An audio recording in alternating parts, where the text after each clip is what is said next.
अस्सलाम वालेकुम guys. 12th physics chapter number 3 part 5। आज हम पढ़ने वाले हैं बहुत important topic law of equipartition. क्या होता है लॉ ऑफ इक्विपार्टीशन, आइए समझते हैं। देखिए, जैसे लास्ट लेक्चर में हमने देखा था कि एनर्जी जो होती है हमारे पास इन टर्म्स ऑफ टेम्परेचर वो 3/2 kBT होती है। क्या होती है? 3/2 kBT होती है। बट जैसे हमने डिग्री ऑफ फ्रीडम पढ़ा, यानी हर एक डिग्री ऑफ फ्रीडम के लिए एनर्जी इक्वली डिस्ट्रीब्यूट होंगी, इक्वली डिवाइड होंगी। कैसे? अगर हमारे पास में 3 एक्सिस है एक्स वाई जेड, तो अगर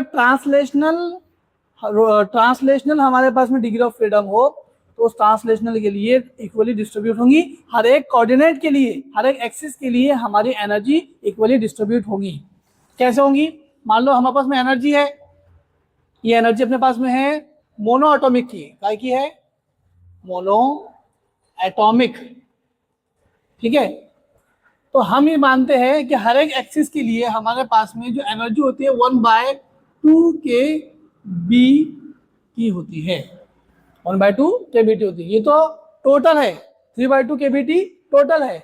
हमको क्या करना है? हर एक एक्सिस के लिए अगर 3/2 टोटल है तो इसको अगर मैं 3 पार्ट में डिवाइड करूंगा तो कितना आएगा? 1/2 kBT। आइए समझते हैं। जैसे मोनो एटॉमिक के लिए हमने देखा था लास्ट टाइम, अगर आपको पता होगा तो उसमें 3 ट्रांसलेशनल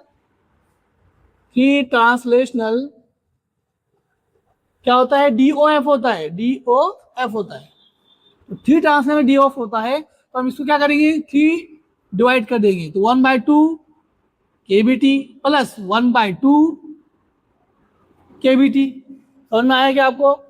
ऐसे ही प्लस 1/2 kBT ने 3 पार्ट में एक्स एक्सिस के लिए, वाई एक्सिस के लिए, जेड एक्सिस के लिए हमको इक्वली इसको क्या करना पड़ेगा? डिवाइड करना पड़ेगा। अगर तीनों को हम प्लस कर दें तो वही आने वाला है 3/2 kBT।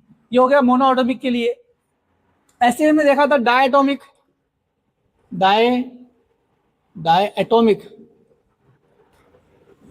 के लिए।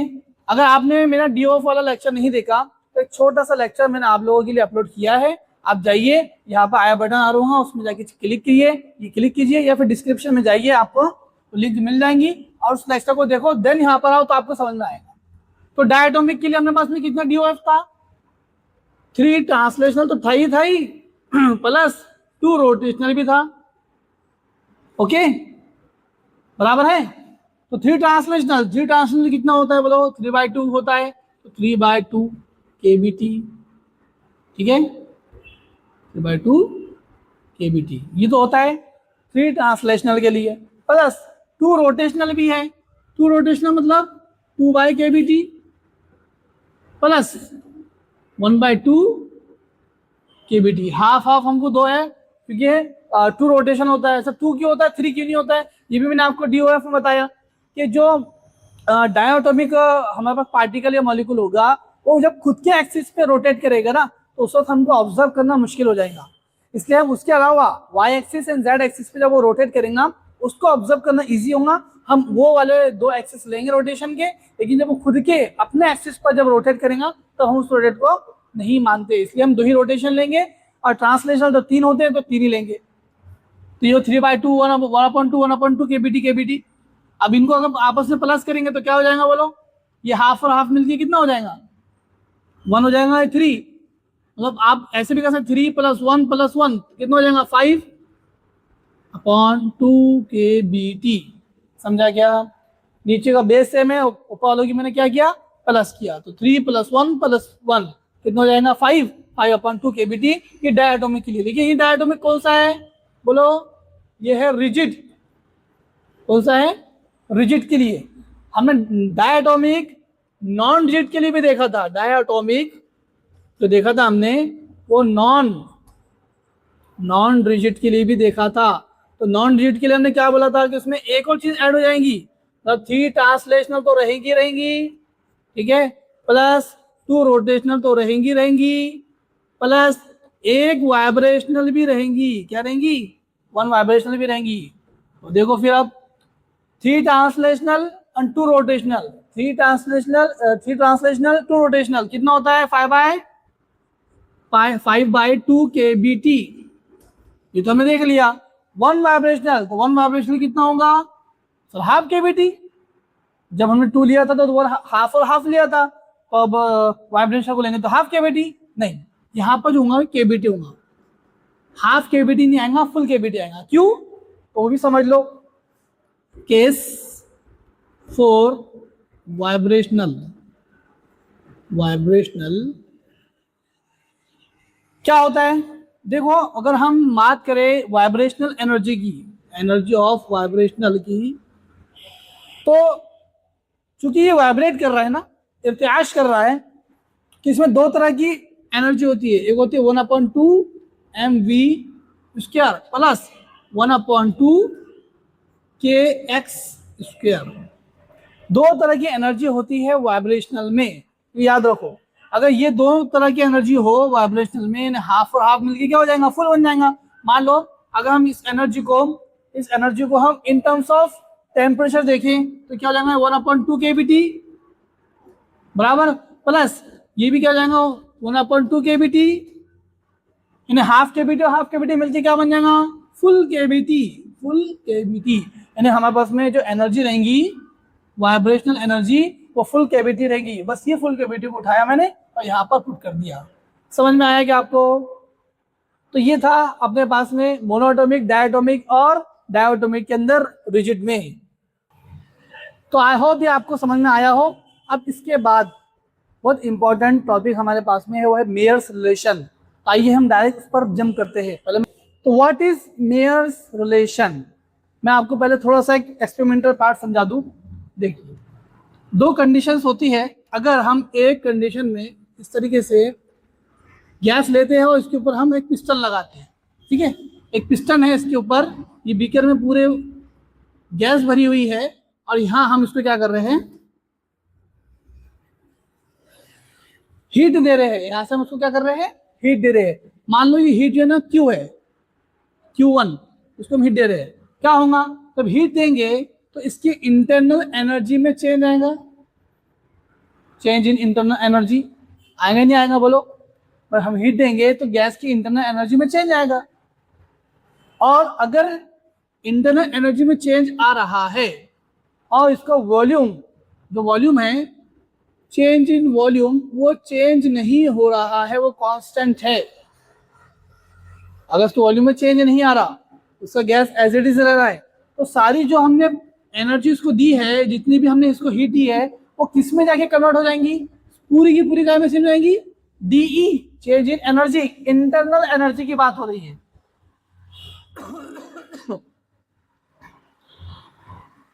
इंटरनल एनर्जी की बात हो रही है, मतलब हमारे पास ये जो चेंज इन वॉल्यूम है ये क्या रहेगा, 0। अगर वॉल्यूम चेंज है, वॉल्यूम में चेंजेस नहीं आ रहे हैं, तो हमारे पास कोई वर्क डन होगा क्या, तो work done is equal to 0। समझ में आया? समझ में आया क्या? अब देखो यही कंडीशन में इधर ले रहा हूं, अब यहाँ पर भी हम लोग हीट दे रहे हैं, मान लो उसको Q2, और यहाँ पर हम क्या कर रहे हैं, पिस्टन लगा रहे हैं, इसमें भी गैस भरी हुई है, और यहाँ पर जो एनर्जी हमने इसको प्रोवाइड की वो एनर्जी D में तो चेंज हुई, बट इसका जो वॉल्यूम है गैस का, चेंज इन वॉल्यूम वो 0 नहीं है, उसमें कुछ ना कुछ इजाफा हुआ है, उसमें कुछ ना कुछ इंक्रीमेंट हुआ है, चेंज इन वॉल्यूम हुआ। अगर चेंज इन वॉल्यूम हुआ है, जब वॉल्यूम बढ़ेगा तो बताओ क्या करेगा, गैस को जगह है कहीं निकलने को। ऊपर यहाँ पिस्टन है, जैसे पिस्टन बना हुआ है, ठीक है, ये जैसे पिस्टन है, तो इस पिस्टन को क्या करेगा, वो ऊपर प्रेशर लगाएगा। जैसे ऊपर प्रेशर लगाएगा तो हमारा क्या हो जाएगा, वर्क डन हो जाएगा। वर्क डन कैसे होगा कि हमारा ये जो पिस्टन है, ये पिस्टन ऊपर उठ जाएगा। ऊपर उठेगा मतलब क्या हुआ, वर्क डन हुआ। इसका मतलब क्या हुआ कि जो Q2 हमने दी थी पूरी की पूरी एनर्जी, वो दो चीजों में जाकर ट्रांसफर हो गई। एक इंटरनल एनर्जी में ट्रांसफर हुई और थोड़ी बहुत जो है वो वर्क डन के अंदर ट्रांसफर हुई। तो सेम एनर्जी यहाँ पर दी थी, वॉल्यूम चेंज नहीं हुआ तो वर्क डन नहीं हुआ। सेम एनर्जी जब यहाँ पर थी, वॉल्यूम चेंज हुआ तो वर्क डन भी हो गया। बस इसी पे डिपेंड हमारा मेयर्स रिलेशन है। समझ लीजिए पहले क्या है। मेयर्स रिलेशन बोलता है कि C P minus C V is equal to R, C P minus C V is equal to R. तो हम फर्स्ट कंडीशन की बात करते हैं कि चेंज इन एनर्जी, जो हमने यहाँ पर हीट दिया है यहाँ पर, वो क्या होगा, पूरा का पूरा ट्रांसफर किसमें होगा बताओ, पूरा पूरा ट्रांसफर हो जाएगा चेंज इन एनर्जी में। चेंज इन एनर्जी में जितनी भी हम यहाँ पे हीट प्रोवाइड कर रहे हैं, हीट कहाँ जा रही है, चेंज इन एनर्जी में। ओके, अभी चेंज इन एनर्जी क्या होता है, ये होता है N C V D T. अब सी वी क्या होता है, सी वी होता है specific heat capacity, specific heat capacity at constant volume. ठीक है, तो सीवी क्या होगा हमारे पास में, specific heat capacity at constant volume. Urdu medium वाले बच्चे, मुस्तकिल हजम पर मोलार हरारत नौई, ये होता है सीवी। ओके, तो ये फर्स्ट कंडीशन आ गई हमारे पास। ओके, देन हमको ये पता है सेकंड कंडीशन क्या है, डी क्यू टू। अब इसकी वजह से क्या हो रहा है कि वर्क डन हो रहा है। वर्क डन क्यों हो रहा है, वॉल्यूम के चेंजेस होने की वजह से। तो हमने यहाँ जो एनर्जी प्रोवाइड की थी, इसमें एनर्जी जो प्रोवाइड की थी वो चेंज इन इंटरनल एनर्जी भी हुआ और साथ में वर्क डन भी हुआ। तो हम बोलेंगे चेंज इन इंटरनल एनर्जी क्या होता है, D W, sorry change in work done D W plus change in internal energy D E. तो ये दूसरी इक्वेशन बन रही है। अब डी क्यू क्या होगा, डी क्यू होगा हमारे पास में N C P D T. अब ये N C P D T क्या आ गया, सीपी क्या है पर क्या है मालूम है, CP specific heat capacity at constant pressure. चलिए, अब यहाँ पर डीवी डी डब्ल्यू क्या है, वर्क डन। वर्क डन काय की वजह से होता है, देखो हमको एक बात पता है कि P D V is equal तो होता है D W, P D V होता है डी डब्ल्यू के बराबर। तो हम यहाँ कहेंगे डी डब्ल्यू के बराबर क्या लिख देंगे, लिखेंगे P D V plus D क्या होता है, डी यहाँ पर देखो N C V D T होता है, हम लिखेंगे N C V D T.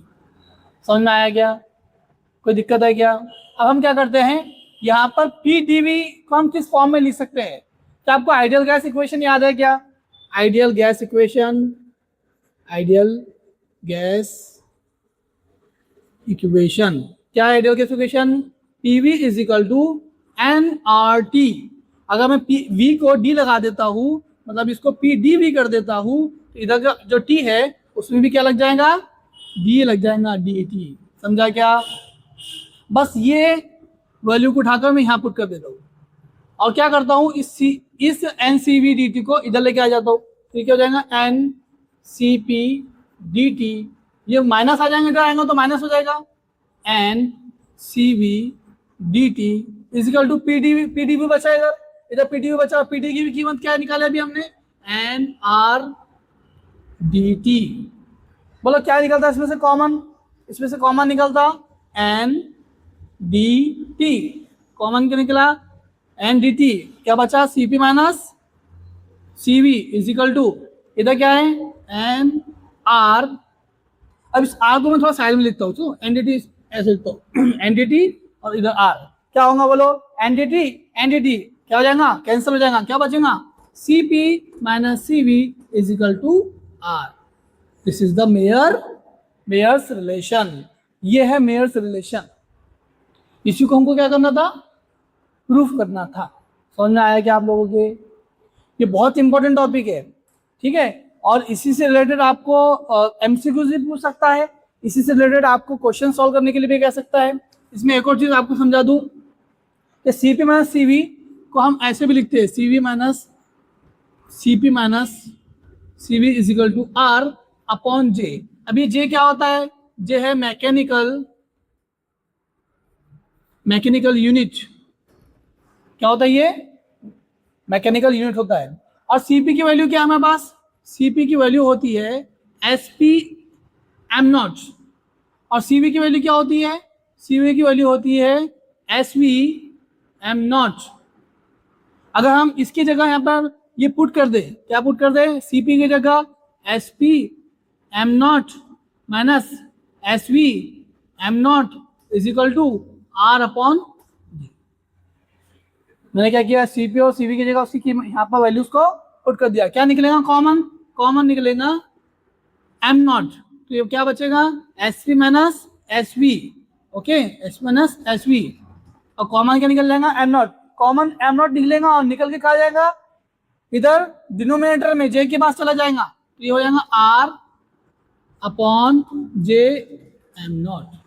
तो ये भी एक फॉर्मूला है, ठीक है, ये भी एक फॉर्मूला है और ये भी एक फॉर्मूला। तीनों फॉर्मूले मेयर्स रिलेशन को समझाते हैं, एक्सप्लेन करते हैं, ठीक है, कंफ्यूज नहीं होने का। अगर तीनों में से कोई एक अगर आपको फॉर्मूला पूछ रहा है, ये तीनों फॉर्मूले किसके हैं बोलो, मेयर्स रिलेशंस के हैं। अच्छे से पहले क्वेश्चन भी आया था आई थिंक 1-2 साल पहले, जिसमें ये एमसीक्यू में पूछा गया था कि इनमें से कौन सा फॉर्मूला मेयर्स रिलेशंस का नहीं है, और 3 फॉर्मूले दिए, 4 फॉर्मूले दिए थे, एक ये और एक ये, और चौथा फॉर्मूला एक और दिया था। अब जिन बच्चों को पता ही नहीं है कि ये भी जो फॉर्मूला है वो मेयर्स रिलेशन के है, तो इनमें से किसी एक को उन्होंने टिक कर आ गए, तो कंफ्यूज नहीं होने का, ये भी मेयर्स रिलेशन, ये भी मेयर्स रिलेशन, और ये भी मेयर्स रिलेशन का फॉर्मूला है। तो आई होप ये वीडियो आपको अच्छे से समझ में आई हो। अब थोड़ा सा टॉपिक बचा है, फिर हमारा काइनेटिक थ्योरी ऑफ जो काइनेटिक थ्योरी का जो पार्ट है गैसेस का वो खत्म हो जाएगा, फिर हमारा रेडिएशन का पार्ट स्टार्ट होगा।